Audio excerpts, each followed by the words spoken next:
An Israeli ceasefire proposal is on the table. If both sides can spin it as a victory in a way that they achieve their goals, there does seem to be a growing public opinion on both sides that now is the time to move towards a ceasefire. Plus, is this the end for American democracy as we know it? Democracies die and fade, and authoritarians come to power, and we're not so special that it's not going to happen here. And later, power outages across Ukraine and election results from India, Mexico, and South Africa. Today is Monday, June 3rd, and this is VOA's Flashpoint Global Crises.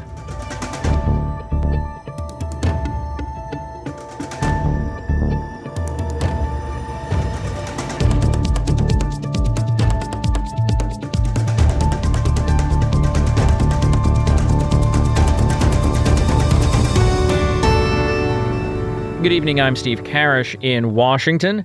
As Israeli forces are advancing deeper into the southern Gaza city of Rafah, U.S. President Joe Biden has declared that Hamas has lost its ability to carry out a major terrorist attack, and he's endorsed what he said was the latest Israeli offer of a ceasefire deal. VOA's White House bureau chief Patsy Widakuswara has the story.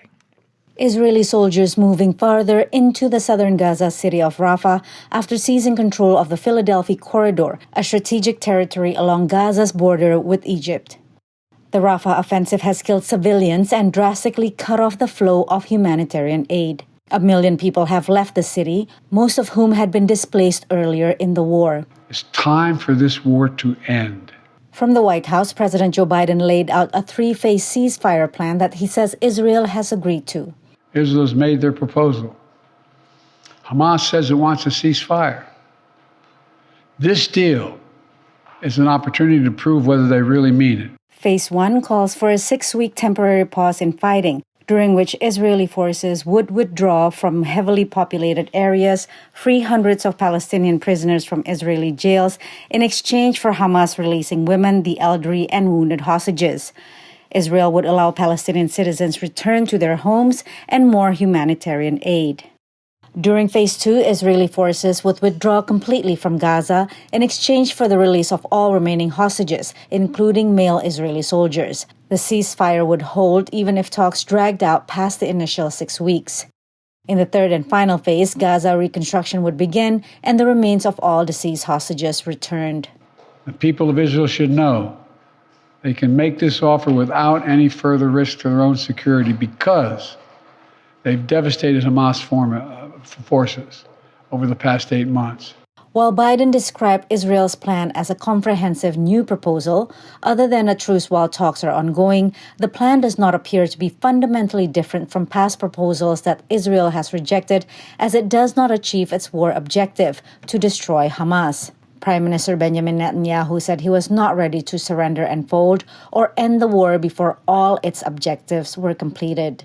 I'm not ready to surrender and fold. I'm not ready to end the war before all its objectives are completed. Soon after Biden's speech, the Israeli Prime Minister's office released a statement saying its proposal allows Israel to continue the war until the destruction of Hamas' military and governing capabilities. While Biden envisioned the deal as potentially historic, details are unclear, including the level of Israeli military presence in each phase, as well as who will govern post-war Gaza. Gerald Feuerstein, director of the Middle East Institute's Arabian Peninsula Affairs program, via Skype. If there is a firm principle that Hamas itself will not be the governing authority in Gaza after Israeli withdrawal, if they're not going to provide security, then who is? What exactly is the nature of a follow-on Palestinian authority? Meanwhile, Hamas considers positively the contents of Biden's speech, the group said in a statement. Patsy Widakuswara, VOA News, Washington. As we've just heard, President Biden is pushing a ceasefire proposal to end hostilities in Gaza and bring the hostages back home to Israel. But is it enough? For a look at public opinion in Israel and in Gaza, I'm joined by VOA's Linda Gradstein in Jerusalem. Well, I think there are kind of mixed feelings. On one hand, people feel that, this ceasefire would somehow leave Hamas with still having a role to play in Gaza, and that's not what Israelis wanted. At the same time, there is a sense that time is running out for the hostages. The hostage families have been, very vehement about that it's time to accept a proposal. And I think that Israelis have also kind of grown tired of the war. It's been now almost 8 months. And there's this sense that it's kind of stagnating, that Israel's not able to completely destroy Hamas. But at the same time, Israel has, definitely scored a lot of strategic gains. So I think that there is a growing feeling in Israel that it's time for a ceasefire and that the government should accept this plan. And what about for Hamas or for the Palestinians? Well, I talked to Palestinians in Gaza, and they also are just tired of the war. And I think one of the ideas of this plan is that, both sides can spin it as a victory. Hamas can say that they have managed to stay in power in Gaza. They've fought off the mighty Israeli army. But when you talk to regular people on the streets, they're tired of moving around. I talked to one mother who's moved 4 times since the war began and says that her children are suffering from trauma. There's not enough food to eat. Part of the ceasefire will be a big increase in humanitarian aid getting into Gaza, people being allowed to go back to their homes in northern Gaza, and a reconstruction of Gaza that it will take, somewhere between 3 and 5 years. But I think there's also a feeling on the Palestinian side that they're tired of this war and they just want something else. And somehow, if both sides can spin it as a victory in a way that they achieve their goals, there does seem to be a growing public opinion on both sides that now is the time to move towards a ceasefire. And Linda, one of the things we've talked about before is Netanyahu's political position. He's sort of between a rock and a hard place. People in the United States, in the West generally, the families of the hostages want this to get wrapped up, to end. However, the right wing of his government, with whom he has his coalition, isn't really interested in a ceasefire as much. What's the right wing in Israeli politics saying about this? So the 2 hardline parties led by Itamar Ben-Gvir and Bezalel Smotrich have said that they will bring down the government if he goes ahead and, if he goes ahead with this ceasefire. And that's certainly something that could happen. And that would mean Israel moving towards new elections. And that's something that Netanyahu does not want either, even though it is something that the public wants. But at the same time, several centrist parties have said that they would support the government from outside, so that even if the government fell, they would support going forward with this ceasefire. So Netanyahu could conceivably remain in power, even if these 2 right-wing parties withdrew. The question is, does Netanyahu really want to see an end to the war? What some analysts say is that it's in his interest for the war to keep going as well, because Israel won't have an election as long as there's a war. If there's a ceasefire, people will say, okay, now it's time for a new election. And the polls show that his Likud party and he personally would not remain in power. At the same time, I think if he does want to go ahead, and I find it very hard, it's going to be hard for him to refuse President Biden, especially when this seems to be basically an Israeli plan to begin with that has perhaps undergone some changes. But so that's, I think that, he could move towards it if he wants to. And I think the public is pushing him to do that. We'll leave it there for today. VOA's Linda Gradstein in Jerusalem. Linda, thanks for your reporting. Sure. Thank you, Steve. And changing gears now, we go to the war in Ukraine. Emergency power outages were imposed on most of the country on Sunday, a day after Russia unleashed large-scale attacks on energy infrastructure and claimed it's made gains in the eastern Donetsk region. VOA's Laurie London spoke with Anna Chernikova in Kyiv for the latest. It was another tough weekend for Ukrainians, and over the weekend, Russian forces continue the shelling of the territory across Ukraine, mostly Odessa and Kharkiv regions. If we're talking about Kharkiv region, which definitely remains the hottest spot for the past months, the past half a year, it looks like it's getting stabilized at the buffer zone, at the gray zone, but we can see that Russian forces had certain advance in that area, and at this point, the city of Vovchansk is the main city where the battles are taking place.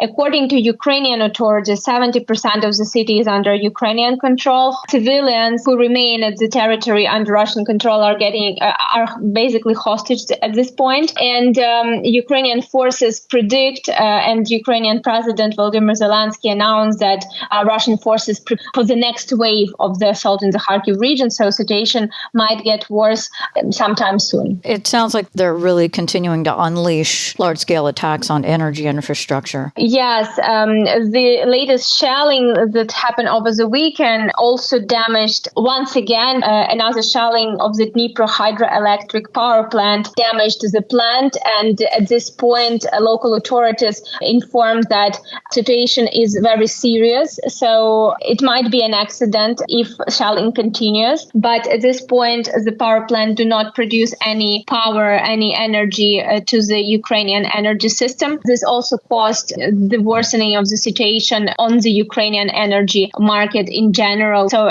more blackouts are happening, more energy shutdowns are happening across the country, including Kyiv and Kyiv region. And turning to the battle in general, it sounds like the Netherlands is actually changing a bit of their policy on how Ukraine is being allowed to use their weapons and fighter jets. Yeah, particularly the fighter jets F-16, which Ukraine is expecting soon. There is a number of countries which will supply Ukraine with such jets. And the Netherlands is one of such countries. The authorities of Netherlands just announced that they will allow Ukrainians to use the F-16 jets, which they will supply to hit targets on the territory of Russia. Some of the countries did not comment yet if they will allow Ukraine to hit the targets on the territory of Russia, but some countries have already said that at this point they're not planning to do so. Anna Chernikova reporting for VOA from Kyiv. Thank you so much for the updates. Thank you, Lori. Lori London hosts Flashpoint Ukraine here on the Voice of America. She was speaking with our correspondent Anna Chernikova in Kyiv.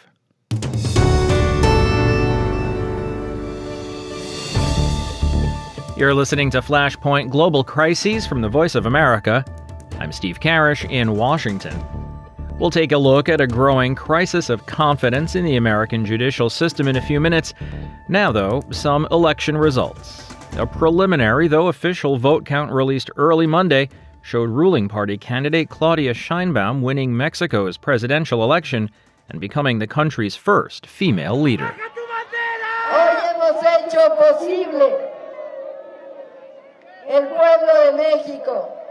In a country with nearly 100 million Catholics, Sheinbaum would also be Mexico's first Jewish president. The vote count also showed Sheinbaum's Morena party winning large majorities in both chambers of Mexico's Congress. Meanwhile, on Sunday, President Cyril Ramaphosa of South Africa called for political parties to overcome their differences and find common ground to form the first national coalition government in its young democracy. His comments came in a speech straight after final election results were announced, confirming that no party had won a majority in last week's vote. Ramaphosa's African National Congress Party had already lost its 30-year majority after 99% of the votes were counted by Saturday and showed it could not surpass 50%. What this election has made plain is that the people of South Africa expect their leaders to work together to meet their needs. They expect the parties for which they have voted to find common ground, to overcome their differences, to act and work together for the good of everyone. The ANC was the party of Nelson Mandela and freed South Africa from the apartheid system of white minority rule in 1994. It had governed with a comfortable majority since then, but this election saw an unprecedented slump in its support. Without a majority, it will need to agree on a coalition with another party or parties for the first time to co-govern and re-elect Ramaphosa for a second term. And early election results are in from India as well, where it looks as if Prime Minister Narendra Modi will win a third term. The news has had an immediate effect on India's business community. Reuters' Gabe Singer has more. Indian shares soared to new heights on Monday as exit polls pointed to a landslide victory and third term for Prime Minister Narendra Modi. Opening trade on Monday also saw gains for the rupee and drops in bond yields as investors eye public spending to maintain economic momentum. The Nifty stock index rose nearly 3.6% in early trade to hit a lifetime peak. Weekend exit polls projected the alliance led by Modi's BJP party is likely to secure a two-thirds majority in the lower house, which is enough to initiate amendments to the Constitution. A win had been widely expected, but that result, if confirmed, would be larger than analysts' forecasts. That will be seen as a positive for equity markets that have scaled record highs on the back of economic growth. Data showed last week that India's economy expanded 8.2% over the financial year to March 2024, led by government spending on infrastructure and a boom in real estate. Analysts say a sweeping mandate by Modi could give him the political capital to keep going and perhaps even push for tougher land or labor reform. India's exit polls have a patchy record, however, often getting the outcome wrong. The results of the general election among 1 billion eligible voters are due to be officially announced Tuesday. That's Gabe Singer reporting for us today. And finally, a crisis of confidence. Donald Trump and his allies say the judge presiding over the case that convicted him last week was biased against him. Others point to Supreme Court Justices Thomas and Alito's recent controversies over perceived bias and improper behavior as examples of right-wing bias on the highest court in the land.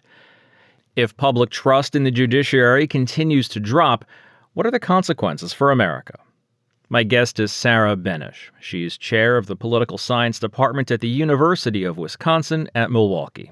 So the Supreme Court tends to make its own rules in large part for a lot of aspects of its work. And recusal standards and ethical rules are one of those things. So for a long time, the Supreme Court didn't have its own ethics code. There was a code that covered lower court judges in the federal system, but no code that covered the Supreme Court. Of course, there is a statute that covers the Supreme Court, and so they are at some level beholden to that statute. But even the statute and the ethics rules that apply to the lower courts really leave the question of recusal up to the individual judge.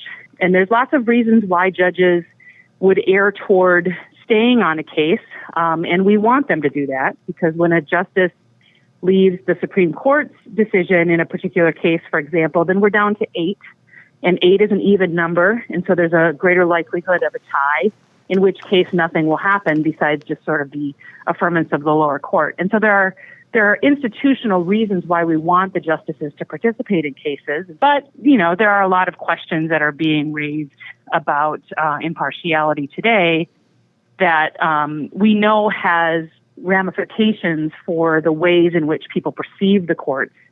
And given the courts don't have a lot of power on their own, there's no sword, no purse, as the Federalist said, they really have to rely on legitimacy as their power so that people will comply with their rulings.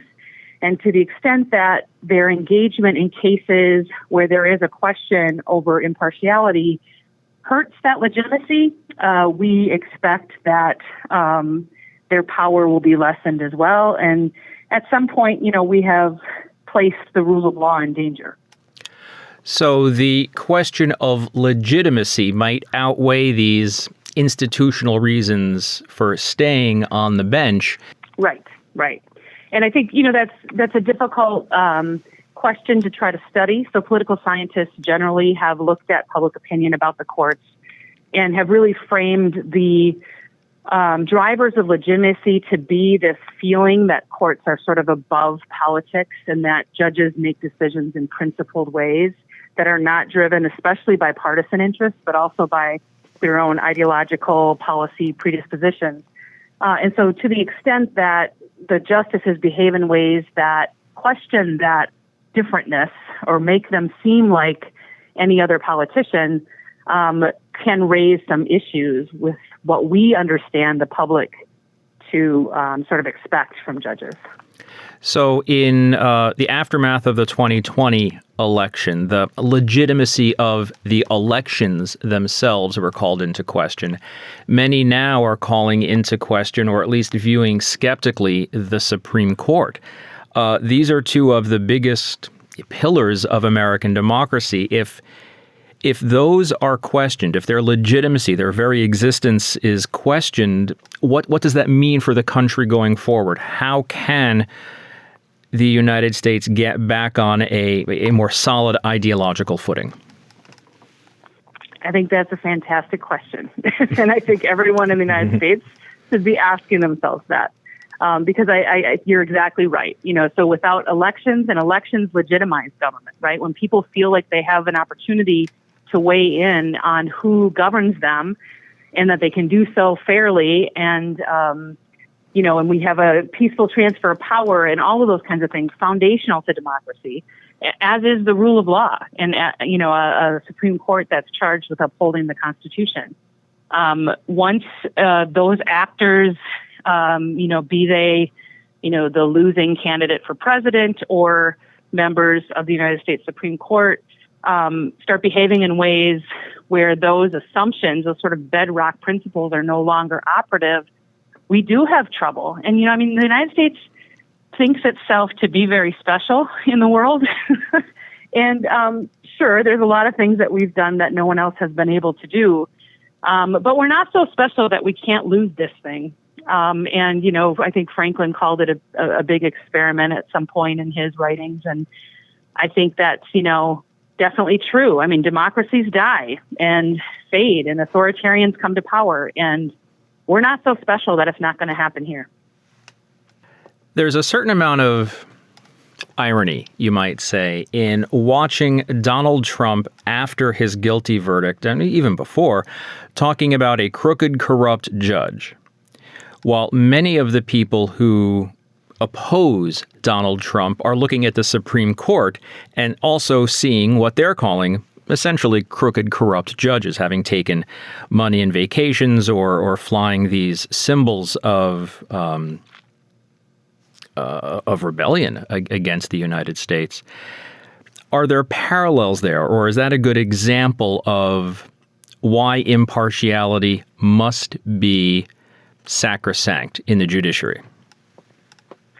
I think it's an example of what, political psychologists have for a long time recognized as the way people think about things. And that's through motivated reasoning, right? So we see opinions that we dislike and we charge the decision makers with bias.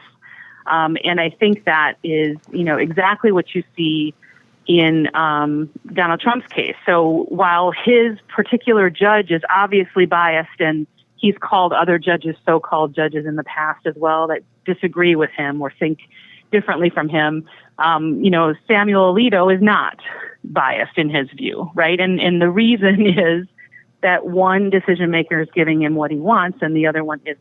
And we know that that's not just Donald Trump that thinks that way. That's the American public. That's a general human proclivity, right? We see things through our ideological predispositions. And today in the United States, given how polarized politics are, it's really hard to agree on anything anymore. And I do think that that's dangerous, because if we can't agree on the rules, if we can't agree on truth, if we can't agree on the facts, how do we keep this thing afloat? Sarah Benesch is a professor at the University of Wisconsin in Milwaukee. Dr. Benesch, thanks for being with us today. Absolutely. Thanks for having me. And that's going to wrap up today's show. There's more VOA coverage 24 hours a day on our website, voanews.com, and across our social media platforms. On behalf of everyone here at VOA, thanks for listening.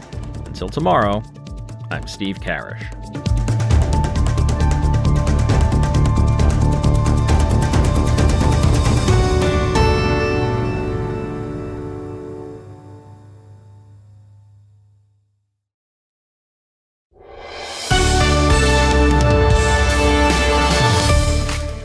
For deeper dives and expert analysis, listen to VOA Podcasts.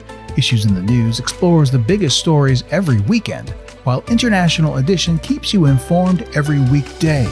Plus, with the 5-minute newscast at the top of every hour, you're always up to date.